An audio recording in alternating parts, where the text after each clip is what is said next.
about what they're about to face? I take it from the line of question I got downstairs. You guys already did, so I don't have to. Yeah, we absolutely will tell them we're going to face probably the best team in the country right now. A team that's multi-layered in terms of their depth at every position.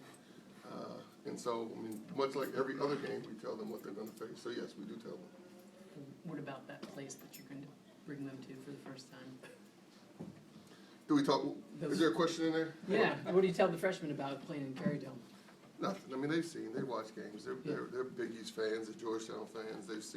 They know what they're walking into. Now, knowing it, and once you experience it, it's something, that's different, obviously. But they know, they have a sense of of the crowd and how great their fans are and how numerous their fans are. Do games like the Kansas game, the Louisville game, the Alabama game, the Pitt game, they've already been in some big places with loud people who yell things at them? Yeah, Bay Rockets. Oh, that's right. Yeah. Did I forget that? But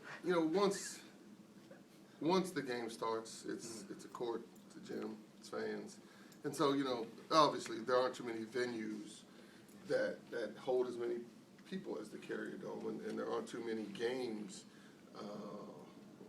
that are as spirited as the Georgetown and Syracuse games have been down through the years. So, is this game special? Absolutely, but I don't think it's. I think our guys are going to show up and be ready to play. Assuming that you don't see them again in the Big East tournament, but what does this mean to you? I mean, to the Thompson family. I mean, it's going to be your last regular season game against them as a Big East opponent. Aren't they in them for a couple more years? Is it one more year or is it 6? It's undetermined. It's sort of. It should be 2 more seasons, but it's under the. Isn't it kind of like still? You're the reporter. I that's what I read. It's technically 2 more years. There's some belief that ACC football will be in it. Syracuse will be in it next year. So. Okay. I don't know. So back to your question. Ask that question again. Well, if they're going to be in it for another year, then it doesn't matter that much. Can you talk about their ball balance? security? I mean, particularly in that zone, you get the ball in the middle, and they're going to rake, and they're going to dig, and then they're off to the races. Well, I think that's key against them. They are great in transition. They're great in transition because they're great at causing turnovers. And so you play against that zone, and every turnover, I'm pulling this number out of the air. I haven't done research, but 60% of your turnovers lead to dunks. And so you have to be careful. You have to protect the ball. You can't take poor shots because bad shots lead to quick transition opportunities for them. So, being good on offense and not turning the ball over on offense is a key to your defense against Syracuse.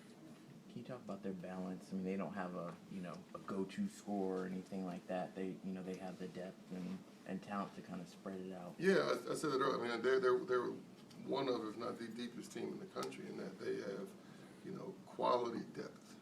In that, the people that come into, there's no drop-off from the second team, and in some positions, the third team, as it is to whoever's out there. And so, they're good, they're experienced. They have veteran guards that have been through it, and so they're very, very good.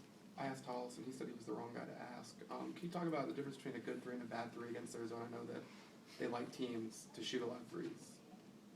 What is, for you, a bad 3 by your guys on Wednesday? I might be the wrong one to ask that question too. What is a bad 3? Like a quick one, the one that's too long. I mean, what?